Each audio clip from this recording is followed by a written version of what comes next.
บทที่8บทสวดธรรมจักรกับปวัตตนสูตรเอวเมสุตังเอกังสัมมยังภัคควาทานสียังวิหารติอิสิตปเนมิคทาเยตตะละโหภัคควาปัญจวัคคีเยภิกขุอามันเตสิเทวเมภิกขเวอันตาปภัชชิเตนะนะเสวิตพาโยจายังการเมสุการมสุขาลิกานุโยโคคิโนคโมโปทุชนิโกอนาลิโยอนาทสันหิโตโยจายังอติกะละมหานุโยโคทุกโขอนาลิโยอนาทสันหิโต เอเตเตภิกขเวอุทโภอันเตอนุปคัมมะมัชฌิมาปฏิปทาตถาคเตนะอภิสัมพุทธาจักขุกรณียานะกรณีอุปสมายะอภิญญายะสังโฆทายะนิพพานายะสังวัตติกัตมาจัสสาภิกขเวมัชฌิมาปฏิปทาตถาคเตนะอภิสัมพุทธาจักขุกรณียานะกรณีอุปสมายะอภิญญายะสังโฆทายะนิพพานายะสังวัตติอายะเมวะอริโยอัฏฐังคิโกมัคโคสยถีทางสัมมาทิฏฐิสัมมาสังกัปโพสัมมาวาจาสัมมากัมมันโตสัมมาอาชีโวสัมมาวายาโมสัมมาสติสัมมาสมาธิอายังโขสาภิกขเวมัชฌิมาปฏิปทาตถาคเตนะอภิสัมพุทธาจักขุกรณียานะกรณีอุปสมายะอภิญญายะสังโฆทายะนิพพานายะสังวัตติอีทางโขปนะภิกขเวทุกขังอริยสัจจังชาติปิทุกขาชราปิทุกขามานัมปิทุกขังโสกปริเทวทุกขโทมนัสสุปายาสาปิทุกขาอปิยหิสัมปโยโคทุกโขปิยหิวิปโยโคทุกโขยังปิดฉังนะรพติตัมปิทุกขังสังกิเตนะปัญจุปาทานกันธาทุกขาอีทางโขปนะภิกขเวทุกขะสมุทโยอริยสัจจังยายังตันหาโปโนภาวิกานันทิราคาสหคตาตัตระตัตราพินันทินีเสยถีทางกามตันหาภวะตันหาวิภวะตันหาอีทางโขปนะภิกขเวทุกขนิโรโทอริยสัจจังโยตัสสะเยวะตันหายะอเสสะวิราคานิโรโทจาโคปริมิสัพโพมุติอนาลโยอีทางโขปนะภิกขเวทุกขังอริยสัจ อีทางโขปนะภิกขเวทุกขนิโรธคามินีปฏิปทาอริยสัจจังอายะเมวะอริโยอัฏฐังคิโกมัคโคเสยถีทางสมาธิทิสัมสังกัปโปสมาวาจาสัมมากัมมันโตสมมาอาชีโวสมมาวายาโมสัมมาสติสัมมาสมาธิอีทางทุกขังอริยสัจจันติเมภิกขเวปุพเพอนุสเตสุธรรมเมโสจักขุงอุตปาทิญาณังอุตปาทิปัญญาอุตปาทิวิชชาอุตปาทิอาโลโกอุตปาทิตั้งโขปนิทางทุกขังอริยสัจจังปริญเยตันติเมภิกขเวปุพเพอนุสเตสุธรรมเมโสจากขุงอุตปาทิญาณังอุตปาทิปัญญาอุตปาทิวิชชาอุตปาทิอาโลโกอุตปาทิตั้งโขปนิทางทุกขังอริยสัจจังปริญญาตันติเมภิกขเวปุพเพอนุสเตสุธรรมเมสุจากขุงอุตปาทิญาณังอุตปาทิปัญญาอุตปาทิวิชชาอุตปาทิอาโลโกอุตปาทิอีทางทุกขนิโรอีทางทุกขสมุทัยอริยสัจจันติเมภิกขเวปุพเพอนุสเตสุธรรมเมสุจักขุงอุตปาทิญาณังอุตปาทิปัญญาอุตปาทิวิชชาอุตปาทิอาโลโกอุตปาทิตั้งโขปนิทางทุกขสมุทัยอริยสัจจังปหาตัพพันติเมภิกขเวปุพเพอนุสเตสุธรรมเมสุจักขุงอุตปาทิญาณังอุตปาทิปัญญาอุตปาทิวิชชาอุตปาทิอาโลโกอุตปาทิตั้งโขปนิทางทุกขสมุทัยอริยสัจจังปหินันติเมภิกขเวปุพเพอนุสเตสุธรรมเมสุจักขุงอุตปาทิญาณังอุตปาทิปัญญาอุตปาทิวิชชาอุตปาทิอาโลโกอุตปาทิอีทางทุกขนิโรโทอริยสัจจันติเมภิกขเวปุพเพอนุสเตสุธรรมเมสุจักขุงอุตปาทิญาณังอุตปาทิปัญญาอุตปาทิวิชชาอุตปาทิอาโลโกอุตปาทิตั้งโขปนิทางทุกขนิโรโทอริยสัจจังสัจฉิกาปัพันติเมภิกขเวปุพเพอนุสเตสุธรรมเมสุจักขุงอุตปาทิญาณังอุตปาทิปัญญาอุตปาทิวิชชาอุตปาทิอาโลโกอุตปาทิตั้งโขปนิทางทุกขนิโรโทอริยสัจจังสัจฉิกตันติเมภิกขเวปุพเพอนุสเตสุธรรมเมสุจักขุงอุตปาทิญาณังอุตปาทิปัญญาอุตปาทิวิชชาอุตปาทิอาโลโกอุตปาทิอีทางทุกขนิโรธคามินีปฏิปทาอริยสัจจันติเมภิกขเวปุพเพอนุสเตสุธรรมเมสุจักขุงอุตปาทิญาณังอุตปาทิปัญญาอุตปาทิวิชาอุตปาทิอาโลโกอุตปาทิตั้งโขปนิทางทุกขนิโรธคามินีปฏิปทาอริยสัจจังภาเวตัพพันติเมภิกขเวปุพเพอนุสเตสุธรรมเมสุจักขุงอุตปาทิญาณังอุตปาทิปัญญาอุตปาทิวิชาอุตปาทิอาโลโกอุตปาทิตั้งโขปนิทางทุกขนิโรธคามินีปฏิปทาอริยสัจจังภาวิตันติเมภิกขเวปุพเพอนุสเตสุธรรมเมสุจักขุงอุตปาทิญาณังอุตปาทิวิชาปัญญาอุตปาทิวิชาอุตปาทิอาโลโกอุตปาทิยาวัคคีวัจเมอิเมสุภิกขเวอิเมสุจตุสุอริยสัจเจสุเอวันติปริวัตตังทวัฏสาการังยถาภูตังญาณทัสสนังนสุสุทังอโหสิเนวตาวาหังภิกขเวสเทวเกโลเกสมาลเกสธรรมเก สสะมณพรหมนิยาปัจฉายสพเพวมนุสสายะอนุตตรังสัมมสัมโพธิงอภิสัมพุทโธปัจจัญญาสิงยะโตจักโพเมภิกขเวอิเมสุจตุสุอริยสัจเจสุเอวันติปริวัตตังทวัฏสาการังยถาภูตังญาณทัสสนังสุวิสุทธังอโหสิอาทาหังภิกขเวสัพเพวะเกโลเกสมาลเกสัพพมะเกสสะมณพรหมนิยาปัจฉายสพเพวมนุสสายะอนุตตรังสัมมสัมโพธิงอภิสัมพุทโธปัจจัญญาสิงญาณัญจักปนเมทัสสนังอุทธปาทีอปุมปาเมวิมุตติอยมันติมาชาตินัตถิธานิปุณพโวติอิทัมโวจักภควาอาตามนาปัญจวัคคียาภิกขุภควะโตภาสิตังอภินันทุง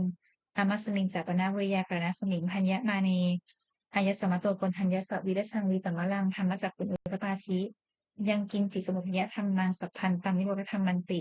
ปวัติเตจักภควตาธรรมจักเกปุมมาเทวาสัทธมนุสาเวสูงเอตัมภควตาภานัสยังอิสิตปเนมิคทาเยอนุตตรังธรรมจักกังปวัติตังอปวัติยังสมเนนวาพระมเนนวาเทเวนวามาเรนวาพระมุนาวาเกณสิวาโลกัสมิงติภูมานังเทวานังสัทธังสุตวาจาตุมหาราชิกาเทวาสัทธมนุสาเวสูงจาตุมหาราชิกานังเทวานังสัทธังสุตวาตาวติงสาเทวาสัทธมนุสาเวสูงตาวติงสานังเทวานังสัทธังสุตวายามาเทวาสัทธรรมนุสาเวสูงยามานังเทวานังสัทธังสุตวา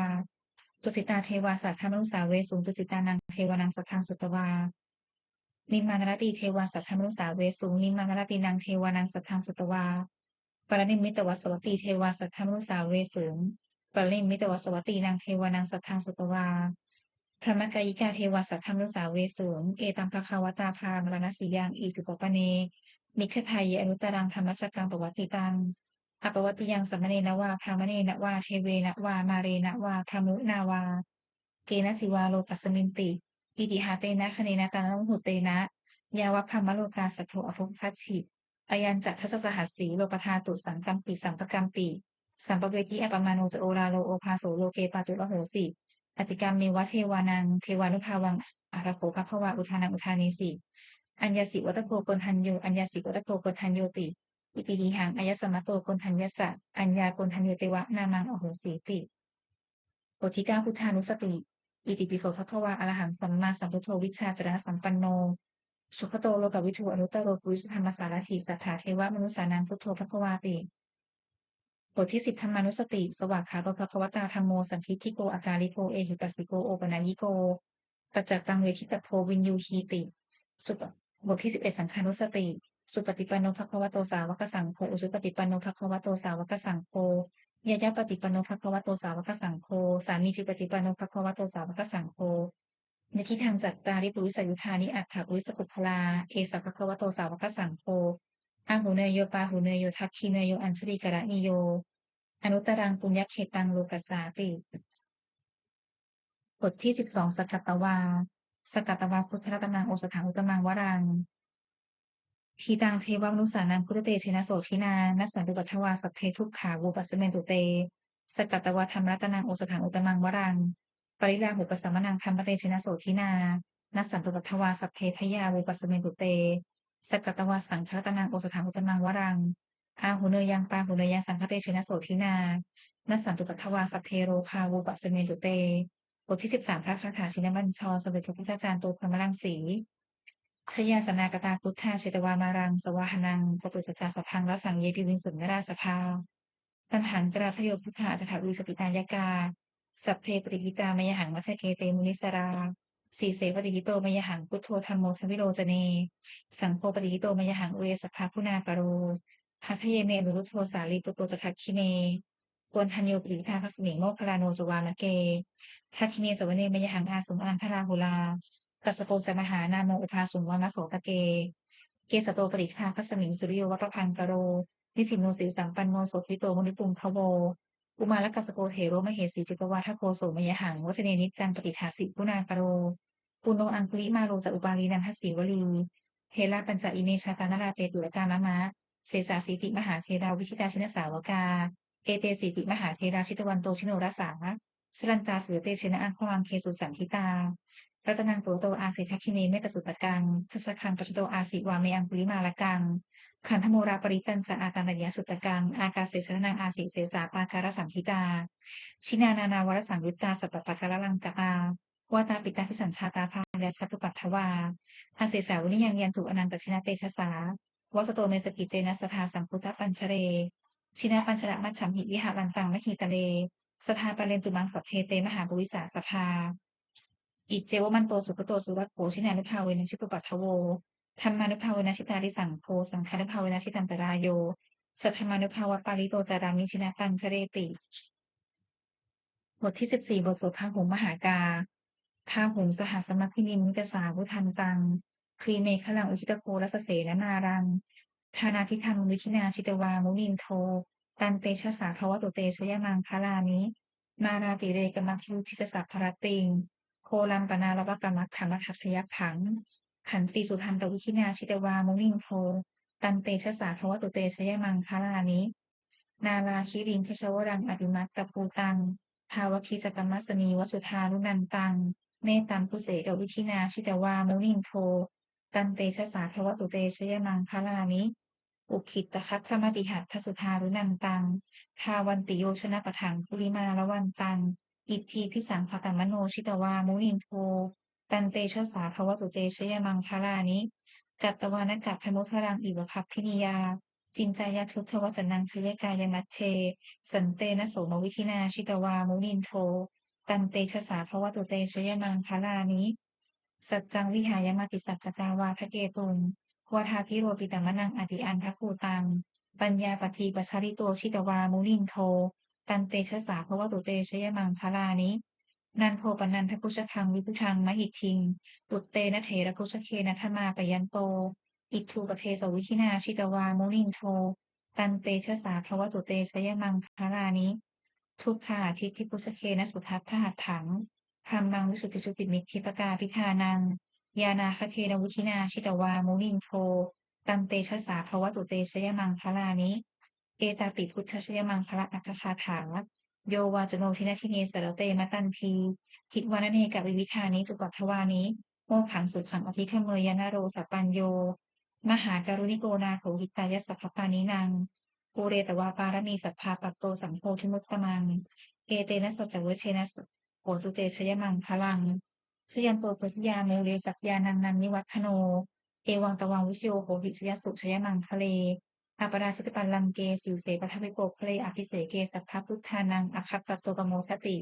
สุนัขตังสมังคลังสุภาตังสุทิตังสุขโนสมุตุโตสัสวิถังพรหมจาริสุปทักขินังกายกรรมังวาจากรรมังปทักขินัง ปทักขินังมโนกรรมังปณีทีเตปทักขินาปทักขินานิกัตตวานารพันตัดเถปทักขิเนภวตุสัพพมังคลังรักขันตุสัพพเทวตาสัพพพุทธานุภาเวนัสทาโสธีพวันตุเตภวตุสัพพมังคลังรักขันตุสัพพเทวตาสัพพธรรมานุภาเวนัสทาโสธีพวันตุเตวัตุสัพพมังคลังรักขันตุสัพพเทวตาสัพพสังฆานุภาเวนัสทาโสธีพวันตุเต บทที่15ปฏิทานคาถายาเทวตาสันติวิหารวาสินีถูเปคะเรโกธิคะเรตหิงตะหิงตาธรรมทาเนนะพวันตุปูชิตาโสถิงกรุณเตนถาวิหารมันทะเลเทระจามัชชานวกาจะพิกขโวสารามิกาธนปปิอุปาสกาข้ามาจะเพสานิข้ามาจะอิสาราสัพพานภูตาสุขิตาพวันตุเตชลาคุชาเยปิจารัสัมภวาสังเสทชาตาอาภวปาติกา นิญญานิกังธรรมวรังปฏิจจเตสัพเพปุทุกขสักการุณตุสังขยังคาตุจิรังสตังธรรมโมธรรมัทราจตุคลาสังโฆโหตุสมัคโควะอัฏฐายะสหิตายะจักอัมเหรัคขตุสัทธัมโมสัพเพปิธรรมจาริโนรุทิงสัมปาตุเนยามะธรรมิอริยปเวทิเตปัสสนาโหตุสัพเพปิปานิโนพุทธศาสเนสมมาทารังปเวฉันโตกาเลเทวปวัสสตุวุติภาวยสัตตานังสมิทังเนตุเมทานิงมาตาปิตาจัตตระชังนิจังรักขันตุตุตตะกัง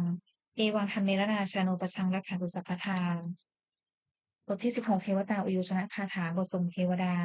ทุกขปัตตาจนิทุกขาพยปัตตาจนิพยาโสกปัตตาจนิโสกาโหตุสัพเพปิปานิโนเอตาวตาจามเหหิสัมปตังปิยสัมปทังสัพเพทุวานิโนอันตุสัพพสังปิสิทธิยานทานังกัตถุสัทธายะสีลังรักขันตุสัพพทาภาวนาเพตาโหตุคัจฉันตุเทวตาคตาบทที่17สมังคละคาถา โหตุสัพพังสุมังคลังรักขันตุสัพพเทวตาสัพพุทธานุภาเวนะโสติโหตุนิรันตรังโหตุสัพพังสุมังคลังรักขันตุสัพพเทวตาสัพพธรรมานุภาเวนะโสติโหตุนิรันตรังโหตุสัพพังสุมังคลังรักขันตุสัพพเทวตาสัพพ สังฆานุภาเวนะโสติโหตุนิรันตรังสัพเพพุทธาภรปัตตาปัจเจกนันเสียงพลังอรหันตานันจเตเชนะรักขังพันธานิสัพพโสสัพเพพุทธาภรปัตตาปัจเจกนันเสียงพลังอรหันตานันจเตเชนะรักขังพันธานิสัพพโสสัพเพพุทธาภรปัตตาปัจเจกนันเสียงพลังอรหันตานันจเตเชนะรักขังพันธานิสัพพโสสัพเพพุทธาภรปัตตาปัจเจกนันเสียงพลังอรหันตานันจเตเชนะรักขังพันธานิสัพพโสสัพเพพุทธาภรปัตตาปัจเจกนันเสียงพลังอรหันตานันจเตชนะรักขังพันธานิสัพพโสสัพเพพุทธาภรปัตตาปัจเจกนันจะยังพลังอรหันตานันจเตชนะรักขังพันธานิสัพพโส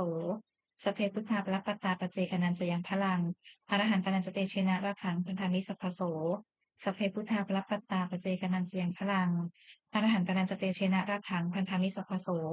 สัพเพพุทธาภรปัตตาปัจเจกนันจะยังพลังอรหันตานันจเตชนะรักขังพันธานิสัพพโส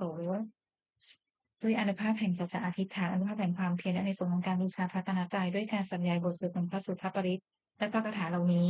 ขอความสุขสวัสดีจงมีแก่ข้าพเจ้าขอให้พ้นจากทุกภัยทั้งปวงขอให้ข้าพเจ้าเจริญทั้งทางโลกและทางธรรมขอพระเทพเทวดาทั้งหลายโปรดอนุโมทนาในการสวดสาธยายมนต์และธรรมะเหล่านี้เมื่ออนุโมทนาแล้วโปรดอวยพรให้แก่ข้าพเจ้าและผู้ถูกมงคลพระประธานยอดเศรษฐีเหรียญยอดเศรษฐีหรือว่าปูบทแปดตลอดจนวัตถุมงคลทั้งปวงที่สามสิ่งสร้างขึ้นให้เปลี่ยนเป็นอนุภาพแห่งพระปริจงสำเร็จศักดิ์สิทธิ์ทุกประการเทอญสาธุ บุญกุศลของข้าพเจ้าทั้งหลายอันเกิดจากการสวดมนต์เจริญจิตภาวนาขอน้อมถวายเป็นพุทธบูชาธรรมบูชาสังฆบูชาขอผลบุญนี้จงส่งผลถึงผู้มีจิตศรัทธาร่วมสวดมนต์เจริญจิตภาวนาทุกท่านขอจงปลอดจากราชภัยทั้งปวงพ้นจากความทุกข์กายทุกใจทั้งสิ้นประสบความสำเร็จเจริญรุ่งเรืองในที่การงานชนะต่ออุปสรรคและมารทั้งหลายสมบูรณ์พร้อมด้วยทสารสมบัติบริวารสมบัติมีดวงตาเห็นธรรมสำเร็จในการพิจารณากรรมฐานเกิดปัญญาญาณ